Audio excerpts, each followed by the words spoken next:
Today I'm mounting side mount drawer guides. Mine are soft close, but yours don't have to be. All drawer guides are the same, especially for the mounting procedures. These are 1/2 an inch thick, so I made my drawer box 1 1/16 narrower than the opening. Gives me 1/2 inch, 1/2 inch, and then a 1/16 inch of play. Now, the drawer box is made out of Baltic birch, nice solid good ply, and I have it to the stage that it's assembled. I filled the nail holes. Now with these retrofit cabinets, I don't have room to do undermount drawer guides. So instead I have to do soft close, side mounts. In order to maintain the depths, I did 3/4 on the bottom and 1/2 inch on the side to allow as much room inside the box as possible.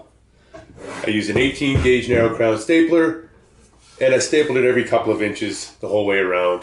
I used a high quality wood filler and filled all of my staple holes. We have a box. Sanded the edges just to get rid of all the splinters, and the box is just about ready to be primed and painted. Before we do that though, I like to scribe where my channel is going to be for my screws to mount up on my side mount rail. So first we have this little lever inside of here. We open it up, extend our lever. This is the part that gets mounted to the drawer box. The rest of this gets mounted to your cabinet. All of these holes line up in a perfectly straight line. So what I do is I take an awl, or in this case, a 00 Phillips screwdriver, something with a sharp point. It could be a nail, it could be anything with a sharp point. It really doesn't matter.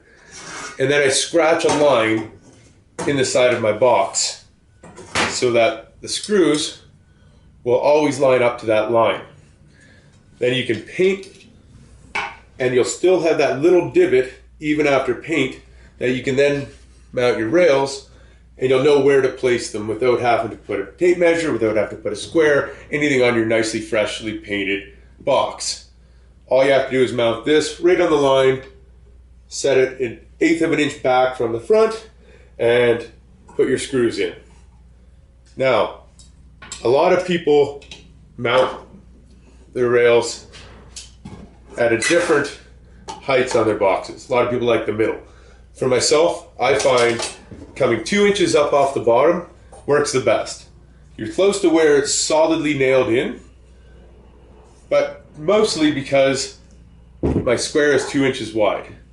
So if I place my square along the bottom edge and I line it up exact by feel, you could even take a straight edge and put a straight edge along the side of it to make sure that it's exactly on the bottom.